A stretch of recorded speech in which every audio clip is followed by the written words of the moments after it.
As Audio.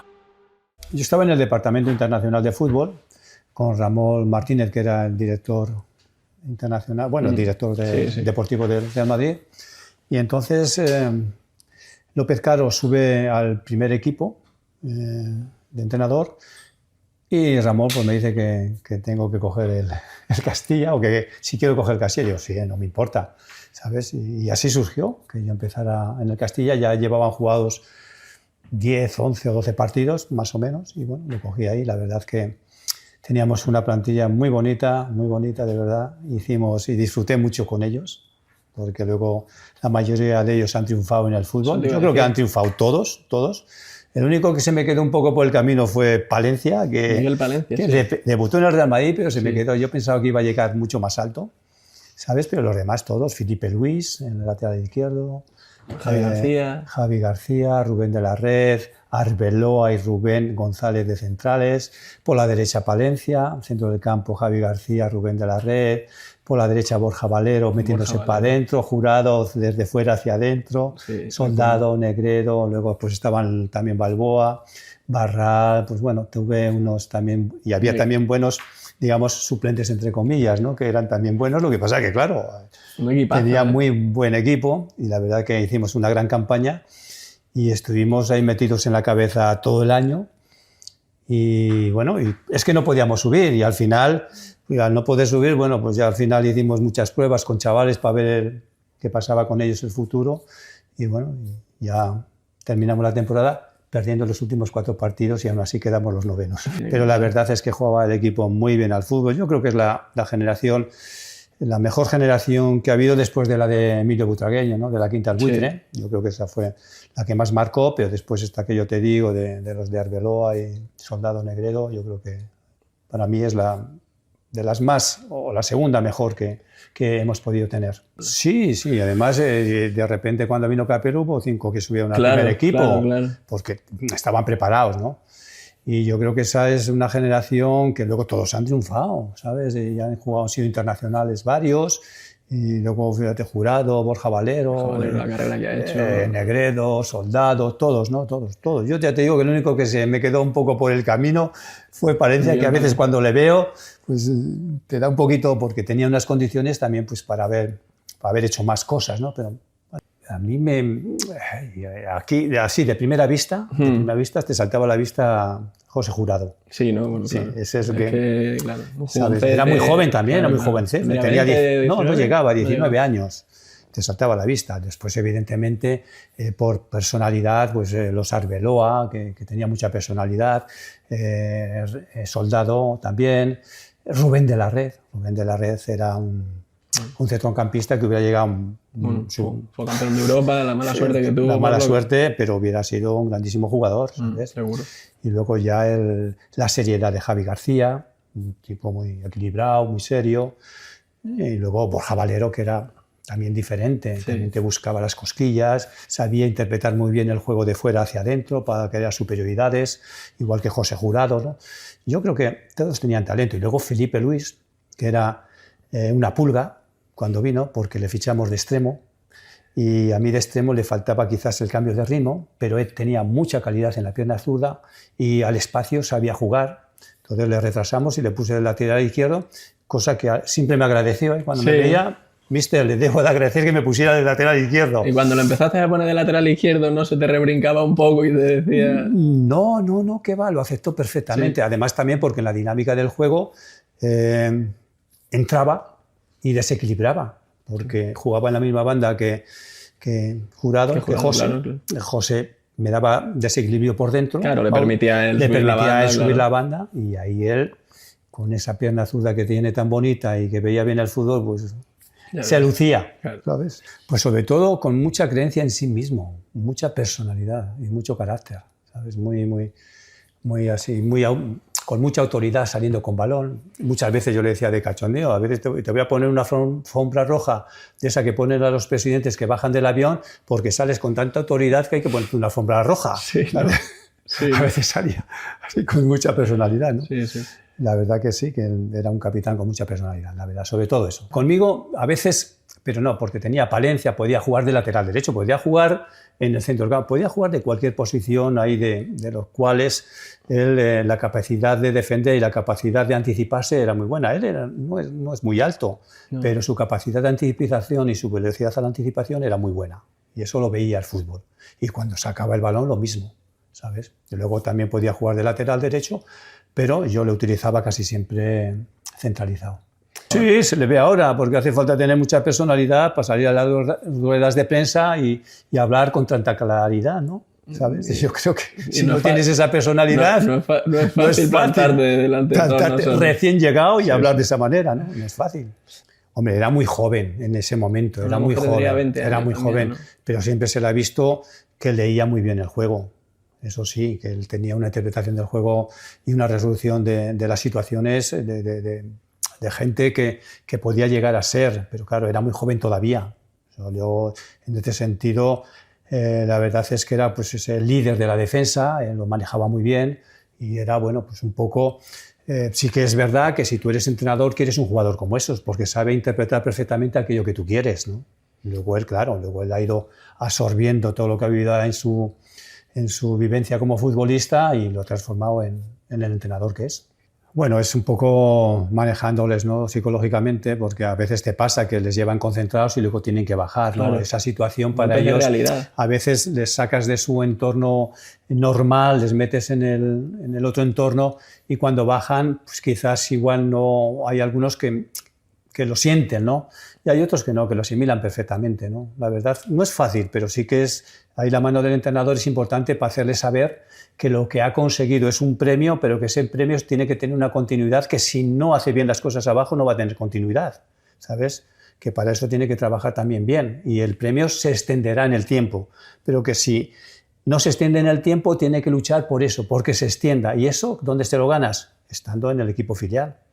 No, yo la verdad es que tuve mucha suerte con ellos, porque eran unos niños muy majos, la verdad, eran todos fenomenales, teníamos un buen feeling todos, toda la plantilla, también estábamos en segunda división, que no era fácil para un equipo filial, y además el equipo, 19, 20 años, muy joven, y el equipo jugaba muy bien al fútbol y eso les llenaba también, o sea, muchas veces va todo unido, ¿no? Vale. Que se sienten satisfechos de cómo interpretas el fútbol, cómo lo juegas, cómo ganas, porque puedes jugar bien y no ganar, inventarte las dudas, pero nosotros allí no teníamos muchas dudas.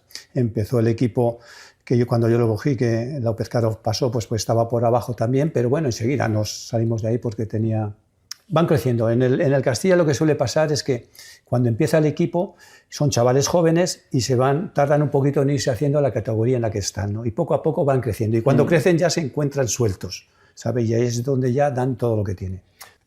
Si te soy sincero, sí, es más estricto como entrenador que como jugador, sí. ¿Sabes? Como jugador, claro, que cuando eres jugador tú tienes una personalidad que sí, lo que no ha cambiado es la personalidad, pero la manera de él desenvolverse luego ahora es pues, como un entrenador como mucho más serio, ¿no? No era tan serio de jugador, sí, ¿sabes? Sí. Pero era un chaval joven, sí, ¿sabes? Tampoco se le puede pedir. Tienes que saber que la juventud es la juventud. Y si tú eres entrenador de gente joven, tienes que saber que estás entrenando gente joven, ¿sabes? Que tienen alegría, a veces tienen condescendencias, a veces son descuidados, claro. Pero eso lo tienes que saber.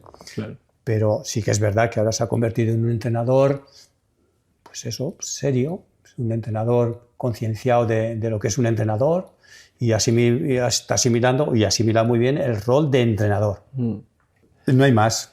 En el fútbol o eres un tipo que físicamente es un fenómeno y para ganarte tu posición tienes que correr más que nadie, si no tienes esa calidad, o si tienes esta calidad que marca las diferencias, pues también puedes jugar, ¿no? En ese sentido, bueno, en el Madrid evidentemente vas a tratar un elenco de jugadores con muchísima calidad, y a veces tú puedes querer inculcar una idea que a ti te gustaría, pero que igual a veces no puedes. Lo que tienes que tener muy claro hasta dónde puedes llegar con eso que tienes. Claro. ¿Sabes? Claro. ¿Puedo yo, en los patrones del juego que quiero, puedo yo inculcar una presión alta? ¿Puedo inculcar yo un robo de balón enseguida tras la pérdida de balón, puedo inculcar yo o un bloque bajo o un bloque medio, qué es lo que más que me conviene para la manera o para las características de mis jugadores. Eso es lo que tú tienes que descifrar como entrenador, ¿no? Y lo que me imagino que Álvaro estará ahora mismo pensando también, ¿no? Qué es lo mejor que puede hacer para que el equipo gane, porque aquí no se trata nada más que de ganar. Totalmente, eso es lo que borra cualquier otro tipo de cosas. Tú gana y gana ya sea con que Mbappé te marque 2 o 3 goles todos los días o gana con que el equipo responda colectivamente para ganar. De las dos formas que tú tienes. Yo cuando doy conferencias, en mis charlas, siempre los entrenamientos míos que reflejan aquello que yo estoy hablando están todos grabados con el dron, porque es una perspectiva muy buena para ver el desarrollo de lo que tú estás haciendo y para que la gente lo comprenda, la verdad. Es bueno para que tu jugador, aquellos que están entrenando, vean lo que se ha hecho para ti, para ver si se ha hecho aquello que tú has querido que se haga, y para el jugador, para ver si ha hecho bien las cosas también. ¿Sabe? No solamente para el entrenador, para decir, mira qué bonito, ¿no? Sino que el jugador también se vea reflejado, que si el ejercicio que estamos haciendo ha tenido su reflejo en el campo o no ha tenido. Y además les viene bien pues, para modificar ideas, para modificar si es la mejor solución que tenía que haber tomado en aquel momento, que él vea, ¿no?, la situación, porque desde arriba, desde la panorámica, se ve todo perfectamente. Yo, por ejemplo, tenía todo el campo rodeado de cámaras, pero eran cámaras panorámicas, que a veces el ojo de pez te distorsiona mucho, te lo envuelve, pero el dron no, el dron te va de aquí, va para acá. Además, si el analista tuyo es bueno, también sabe lo que vas a hacer. Mi analista sabe los entrenamientos que yo voy a hacer y se lo explicas para que sepa lo que queremos, ¿no? Para que no se me vaya a sitios donde no me interesa que vaya, ¿sabes? Sí. Y eso también, bueno, pues también está bien coordinado. Los que hemos sido jugadores del Madrid hemos tenido la suerte de poder inculcar aquello que hemos recibido, ¿no ves? Entonces, en el Madrid sabes que la genética del Madrid es ganar. La genética del Madrid es ganar y ganar y ganar. No tiene más, ¿sabes? Muchas veces dices, bueno, pues hay que seguir este modelo para ganar. Muy bien, pero sobre todo ganar, aunque no sigas el modelo. El mejor modelo que hay es ganar. Evidentemente, para ganar tienes que tener un pragmatismo de equipo, un pragmatismo de ideas, unas ideas claras. Si no, no ganas tampoco, ¿eh? Ahora, no se puede decir que esas ideas sean un modelo claro, porque a veces ese modelo claro te cambia, ¿sabes? Pero es un modelo para ganar. Y en el Madrid, a lo largo de la historia, siempre ha jugado para ganar, pero casi siempre ha jugado para ganar porque, evidentemente, has tenido los mejores jugadores. Claro. Hace muchos años, Piosel, que era un argentino, allá por los años 50, de la época cuando Alfredo era joven, ya decía que en el fútbol, el equipo, él estaba en River, que su equipo, el que es mejor, juega para ganar, evidentemente, y el que no es mejor, juega para no perder, pero eso es evidente. Entonces, para no perder, ¿yo qué tengo que hacer? En aquel tiempo lo llamaban amontonamientos, ¿no? Si tú no querías perder. Pasó el tiempo y vino el Cerrejo famoso, pasó el tiempo y vino el catenaccio, pasó el tiempo y vino el repliegue para los equipos que no podían llevar el protagonismo con balón. Quiere decir que siempre a lo largo de la historia el gran equipo ha jugado para ganar, sí, y el que es inferior ha jugado para no perder. Lo puedes llamar como quieras. Llámalo como quieras. Igual que la moda, ¿sabes? Y luego tú dices, yo gano con padre. este modelo. Sí, bueno, ganas con este modelo, muy bien. Pero si no ganas con ese modelo, ¿qué pasa? ¿Sabes? ¿Hasta dónde llegas? Hombre, a mí yo creo que tiene una plantilla bastante homogénea. Que hay que tener en cuenta también que a lo largo que el Real Madrid en estos 10 últimos años, 11 desde el 2014, ¿no?, que ya ha ganado 6 copas, 6 Champions, eso es difícil de repetir. En eso ganar 6 Champions es dificilísimo, pero has pillado un periodo donde has tenido jugadores que han marcado un hito. Poco a poco esos jugadores, los últimos Modric y Kroos, han ido yendo. Primero Cristiano, Casemiro, Marcelo, Roberto Carlos. A lo largo de esos 10 años, poco a poco, digamos que en Madrid se ha ido como un poco desangrando poco a poco. Una vez que has conseguido esos 10 títulos, que la última en el 2025, bueno, pues hay no una regeneración, hay como un cambio igual de ciclo, pues llamarlo de alguna manera para que igual se entienda mejor. Sí, sí. Y ahora tienen que venir jugadores en los cuales tú tienes muy buena esperanza, pero todavía son jóvenes, ¿sabes? Y hay que tener paciencia, porque no ganas continuamente todo, ni el éxito es continuado. Siempre hay, digamos, como una depresión, ¿no? Sí, que claro. te ayuda luego a refortalecerte. ¿Sabes? Lo que sí que tienes que tener claro es analizar qué plantilla tienes y hasta dónde puedo llegar y dónde puedo mejorar. Pero si tú me dices si la plantilla del Madrid ahora es muy buena, yo te digo, es muy buena. Pero ahora tienes lesionado, casi siempre has tenido a Rudiger lesionado, Militao, Álava, Mendy, Carvajal, son muchas cosas juntas, ¿no? Entonces, quizás lo primero ahora tienes que intentar es igual recuperar a todos esos para ver qué es lo que tienes y hasta dónde te da todo eso. Y luego analizar y a ver qué es lo que necesitas mejorar. Pero claro, en el Madrid siempre ha habido una composición de lugar muy clara. Ha habido siempre dos premisas. Yo desde que entré ahí, cuando entré de director deportivo, que estaba José Ángel diseñó, digamos, un modelo, o por decirlo, un libreto de actuación en busca de la excelencia. Y la primera premisa es que en el Madrid tienen que estar los mejores jugadores del mundo. La segunda es que el Castilla debe ser autosuficiente. ¿Sabes? Entonces, con esas dos premisas, tú has estado ahí en la élite. Ten en cuenta que cuando empiezas a ganar, es a partir un poco de que tú vas al mercado. Si tú dices, los jugadores de la cantera del Madrid han pasado muchos, pues no han pasado muchos, pero sí que han pasado.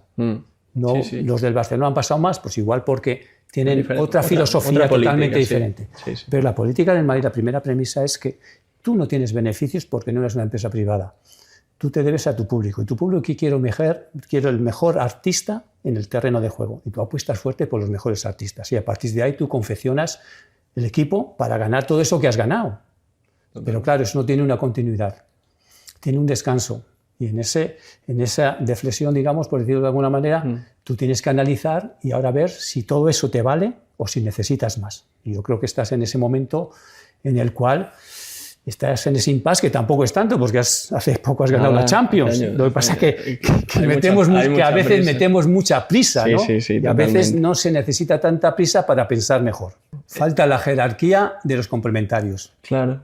¿Sabéis quiénes son los complementarios? Esos que han estado en el club, que tienen ese pozo, que igual no son cracks, pero han mantenido, pues, por decirlo de alguna manera, como hemos visto a lo largo del tiempo, pues son ese Ramos, son luego ese Carvajal, son jugadores que han pasado por la cantera y que tienen un pozo de lo que es el Madrid, ¿no? Sí. Y quizás eso ahora, una vez que Carvajal pues, está ahí, ¿no? Un poco con la lesión, pues quizás falta ese liderazgo, digo yo, de lo que es el espíritu del Madrid, ¿no? Que bueno, que también que alguien lo va a coger, seguro, porque eso enseguida se transmite, ¿sabes? Pero ahora mismo quizás lo que veo es que puede faltar algo de eso, ¿no? Que siempre ha existido. Estaba Benzema, estaba Cristiano, bueno, esos tenían peso, Sergio Ramos. En la última Champions habla Sergio mucho. Ramos, en la época mía Fernando Hierro, o en la época anterior Pirri, o en la época Juanito,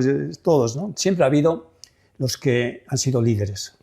Quizás ahora no está muy identificado eso, no se le nota, ¿no? Sí. Y también puede perjudicar un poco todo eso digamos, al espíritu del equipo en determinados momentos, en determinados momentos. Yo creo que, pero bueno, es cuestión de tiempo y de paciencia, lo que hemos hablado. Un poco también. Tienes que saber lo que te falta o lo que quieres y tener tiempo. Y todo va acompañado de todo. El físico va acompañado de la técnica, de la táctica. La mentalidad tiene que acompañar a todas. Evidentemente, en una dinámica positiva, todos los jugadores parece que son unos fenómenos. Y en una dinámica negativa, parece que todos los jugadores son peor de lo que son realmente. Que cuando no estás en la dinámica buena, ese jugador, para la gente parece que es peor de lo que es. Y no, tú sabes, un jugador es como es. Eso está claro. Es bueno, es malo o es regular. Eso no va a cambiar. Lo que puede cambiar es que el escenario en el cual va a desarrollar su juego sea favorable o no favorable. Y eso le puede, a jugadores sin mucha personalidad les puede influir, ¿no? Entonces hay que tener mucho cuidado con los jugadores jóvenes, porque esos escenarios en dinámica negativa pueden no ser favorables a su evolución. Y yo creo que a veces pasa, y en el Madrid está pasando en algún jugador, ¿no? Tú has hablado de Huijsen, que llegó con mucha expectativa y que llegó con mucha presencia, y sin embargo... Muy Arbeloa sacando el balón. Muy Arbeloa sacando el balón, Es verdad, es así. O Fernando Hierro, que tocaba también con mucha autoridad, ¿no? O siempre los que han jugado desde atrás, o Sergio Ramos, por ser más actuales, sí, ¿no? Más contemporáneos. Y pasa eso, y cuando las dinámicas son negativas, pues parece que Huijsen es un jugador vulgar. No, mentira, Huijsen es un buen futbolista que ahora mismo no está en el escenario idóneo igual para él, pero eso llegará. Para que los chavales jóvenes puedan expresar todo lo que tienen dentro, todo su talento, necesitas un caldo de cultivo bueno. Si no, porque ningún chaval joven de la cantera por de sí, a no ser que sea un fenómeno, que de eso que salga de 20 años, no te va a cambiar el panorama, no te lo va a cambiar, porque cuando no está en esa dinámica positiva, es más fácil que la manzana se pudra cuando tienes manzanas podridas al lado, que esa manzana que está buena haga buena a los demás. ¿Me entiendes lo que te digo? Es una comparación un poco. Sí, sí. O sea, tienes que buscar la dinámica positiva y entonces es más fácil que ese chaval joven crezca ahí. Eso es así. Hombre, como ellos eran así, con tanto desparpajo, el soldado, pues yo, como eran un poco los líderes, pues me gustaba llevármeles a jugar al pádel. ¿Sabes? Íbamos, o mi preparador físico y yo, echamos partidas con ellos un poco para, pues eso, aunque la diferencia de edad, ellos son jóvenes, nosotros ya teníamos experiencia, ya teníamos pues, el doble de edad que ellos, pero bueno, era una manera de darles confianza, ¿no? Y yo creo que nos vino muy bien. Para que se expresaran un poco mejor. ¿Quién ganaba? Nos ganaban ellos. Sí. Sabían jugar bien, Sí, de verdad. Bueno, a veces yo me llevaba a mi preparador físico, pero mi preparador físico me bajaba un poco. Sí. Pero Arbeloa y Soldado jugaban bien al pádel. Sí, eran buenos. Creo que siguen jugando bien. Sí, bueno, Soldado. Rubén de la Red juega muy bien. Rubén de la Red juega muy bien ahora. Mista juega muy bien, que también lo tuve la primera etapa con la etapa de Cambiaso. Siguen por ahí yendo a campeonatos de pádel. De todos en líneas generales, hombre, yo de los chavales del Castilla, todos han sido muy talentosos, la verdad, la mayoría, muy talentosos. Pero, hombre, he dirigido en el Atlético Paranaense al gran Adriano. Adriano Leite, el emperador. El emperador. Ostras. Que pesaba 105 kilos, pero era un talento puro. Ostras. La zurda y un niño grande.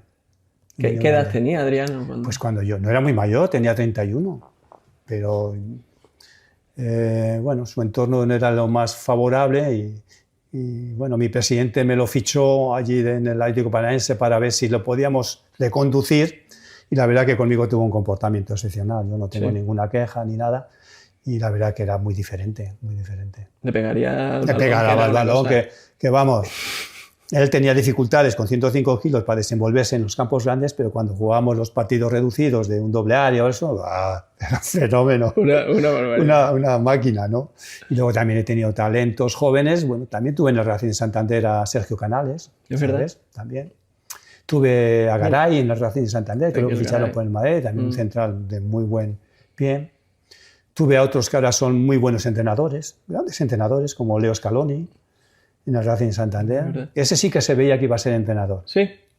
Y a otra que también veía que iba a ser entrenador era Regragui, el de Marruecos. Ah, sí. También lo tuve en el Racing de Santander.